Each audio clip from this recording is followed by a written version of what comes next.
When it comes to DNA testing for genealogy, there are dozens of options out there. Some focus on health, some on deep ancestry, and some on forensic or academic research. But for practical family history work, only 5 platforms truly matter.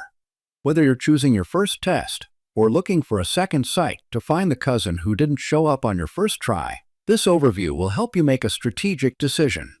Each company has its own strengths, its own limitations, and its own regional coverage.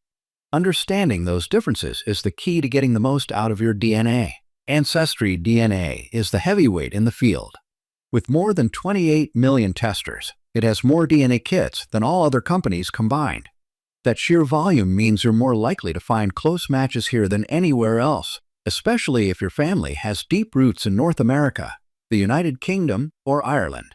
Ancestry's integration with its massive tree system makes it easy to connect matches to shared ancestors. But it comes at a cost. There's no chromosome browser, no segment data, and no way to download your match list. For serious DNA analysis, those are major limitations. And while the test itself is reasonably priced, the subscription ecosystem can become expensive over time. 23andMe is best known for its health reports, but it also has a strong presence in genealogy, especially in Scandinavia, Western Europe, and Latin America. With more than 14 million testers, it's second only to Ancestry in size. It includes segment data and chromosome painting, which are valuable for analysis. But it's a closed ecosystem. You can't upload a tree. You can't download your raw match list. And contacting matches is often difficult.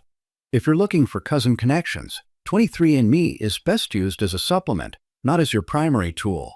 MyHeritage has carved out a niche with strong coverage in Europe, Israel, and parts of the Middle East.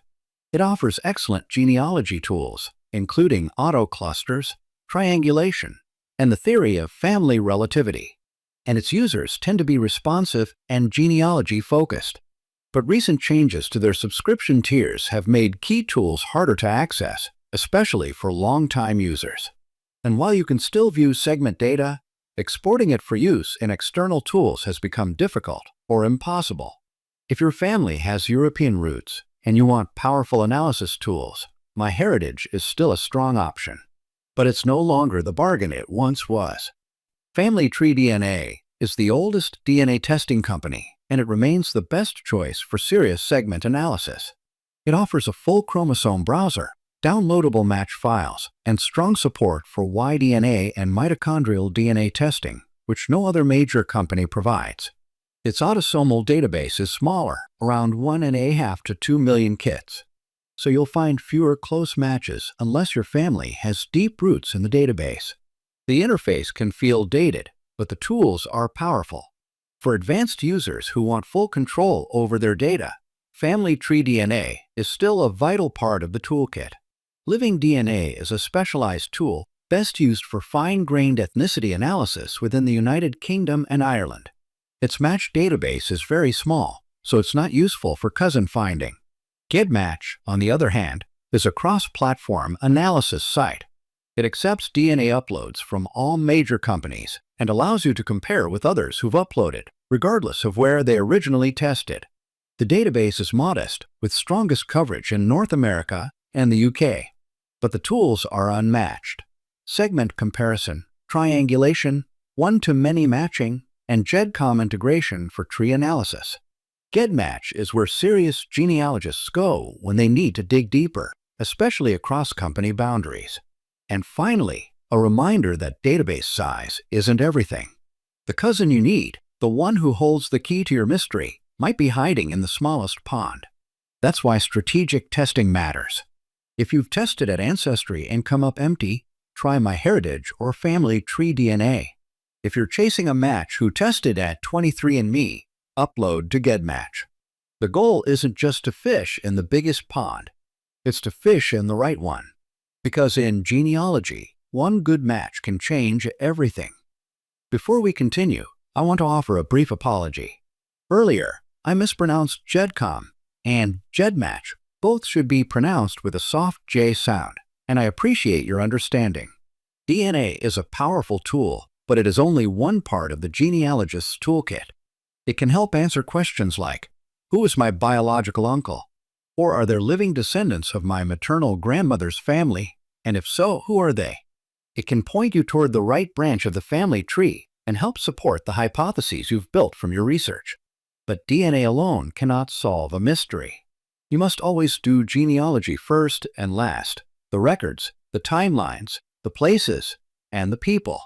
DNA supports hypotheses and points you toward the research you need to do, but it does not replace that research. Always confirm your DNA findings with records, sources, and citations. Earlier, we talked about opening an account at Family Search and beginning to build and document your family tree as part of the collaborative World Family Tree. That's an excellent place to start because it connects your work with the work of millions of other researchers. But you should never rely solely on online tools to store your genealogy. Websites change. Subscriptions change. Features come and go. You should always keep a copy of your tree on your own computer or device, and make sure you have reliable backups. So what software should you use? There are many well-known options: Roots Magic, Legacy, Family Tree Maker, Reunion for Mac, and several others. Choosing between them is a lot like choosing a DNA testing company, or a new car, or even a new home. The answer is the same. It depends. It depends on the computer or device you prefer to use. It depends on which features matter most to you: charting, source management, hints, reports, or syncing with online trees. It depends on how important cost is and how much flexibility you want as your research grows. In our next session, we'll explore some of the major genealogy database programs and help you make a wise choice for your particular situation. Thank you for watching. Have a great day, and see you next time.